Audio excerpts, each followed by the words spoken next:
अथ करक चतुर्थी करवा चौथ व्रत कथा। पूजन विधि। जो सौभाग्यवती स्त्रियां इस करक चतुर्थी का व्रत करके सायंकाल विधि से पूजन करेंगी, वे अचल सौभाग्य, धन, पुत्र तथा बड़े भारी यश को प्राप्त होंगी। करक। इस मंत्र को पढ़कर दुग्ध अथवा जल से भरा हुआ कलश लेकर उसमें पंचरत्न डालकर ब्राह्मणों को देवें और कहें कि गणेश जी, इस करक करवा के दान से मेरे पति बहुत काल तक जीवित रहें, मेरा सौभाग्य सदा बना रहे। सुहागिन स्त्रियों को भी देवें और उनसे लेवें भी। इस प्रकार से सौभाग्य की इच्छा करने वाली स्त्रियां जो भी इसे करेंगी वह सौभाग्य, पुत्र तथा अचल लक्ष्मी को प्राप्त होंगी। करक चतुर्थी करवा चौथ व्रत कथा। मानधाता कहने लगे कि जिस समय अर्जुन नीलगिरी पर तप के लिए चले गए तो उनके पीछे द्रौपदी खिन्न होकर चिंता करने लगीं कि अर्जुन ने बड़ा कठिन कर्म प्रारंभ कर दिया है, किंतु विघ्न डालने वाले शत्रु अनेक हैं। इस प्रकार चिंता करके श्री कृष्ण जी से सब विघ्नों के नाश करने का उपाय पूछने लगी। द्रौपदी ने कहा कि हे सर्व जगत के नाथ, आप मुझे कोई ऐसा व्रत बताने की कृपा करें जिसके करने से सभी विघ्न दूर हो जाएं। श्री कृष्ण जी ने कहा कि हे महाभागे, श्री पार्वती जी ने भगवान शंकर जी से यही प्रश्न किया था।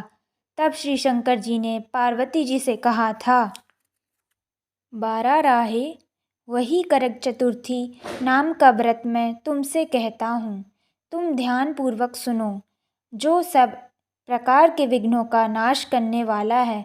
श्री पार्वती जी ने कहा कि भगवन, वह करक चतुर्थी का व्रत किस प्रकार का है तथा उसका विधान क्या है, और पहले भी उस व्रत को किसी ने किया है? शंकर जी बोले कि पार्वती, अनेक प्रकार के रत्नों से शोभायमान, चांदी और सोने के भवनों से भरे, विद्वान पुरुषों से सुशोभित, लोगों को वश में करने वाली, दिव्य स्त्रियों से शोभायमान, जहाँ पर सदैव ही वेद ध्वनि होती है, ऐसे स्वर्ग से भी मनोहर परम रमणीक शुक्रप्रस्थपुर दिल्ली शहर में एक वेद शर्मा नामक ज्ञानी ब्राह्मण रहता था। उसकी पत्नी का नाम लीलावती था। उसको महापराक्रमी 7 पुत्र और संपूर्ण लक्षणों से युक्त वीरवती नाम की एक कन्या उत्पन्न हुई। उसकी आँख नील कमल के समान और मुख चंद्रमा के समान था। उसके विवाह के योग्य समय आ जाने पर वेद शर्मा ने एक वेद शास्त्र के ज्ञाता विद्वान ब्राह्मण को विवाह विधि से उसे प्रदान कर दिया। इसके पश्चात वीरवती ने अपने भाइयों की स्त्री भौजाइयों समेत गौरी का व्रत किया। फिर कार्तिक कृष्ण चतुर्थी के दिन व्रतोपवास कर सायंकाल में स्नान कर सभी ने भक्ति भाव से बट वृक्ष का चित्र बनाकर उसके नीचे शंकर जी, गणेश जी और स्वामी कार्तिकेय के साथ पार्वती जी का चित्र बनाया और ओम नमः शिवाय इस मंत्र से गंध, पुष्प और अक्षत आदि से गौरी जी का पूजन किया।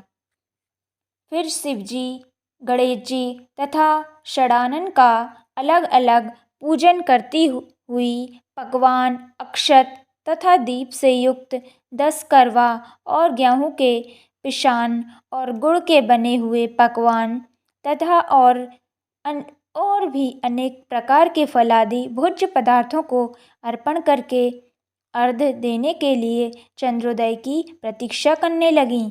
इसी बीच में वह वीरवती बाला भूख प्यास की पीड़ा से मूर्छित होकर पृथ्वी पर गिर पड़ी।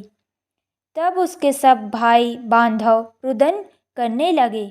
फिर वीरवती का मुंह धोकर पंखे से हवा करके उसको ढांढस बंधाने लगे कि अब चंद्रमा उदय होने वाला ही है। उसका भाई चिंतायुक्त होकर एक महान बट वृक्ष पर चढ़ गया। बहन के प्रेम से दुखी उसके भाई ने जलती हुई लुकारी लेकर चंद्रमा के उदय होने का बहाना कर दिखाया। उसने चंद्रमा का उदय जानकर दुख का त्याग करके विधि विधान से अर्घ्य देकर भोजन कर लिया। इस प्रकार व्रत के दूषित हो जाने के कारण उसका पति मर गया। तब वीरवती ने अपने पति को मरा हुआ देखकर पुनः शिवजी का पूजन कर 1 वर्ष तक निराहार व्रत किया। वर्ष के समाप्त होने पर करक चतुर्थी का व्रत उसकी भौजाइयों ने किया। वीरवती ने भी पूर्वोक्त विधान से व्रत किया।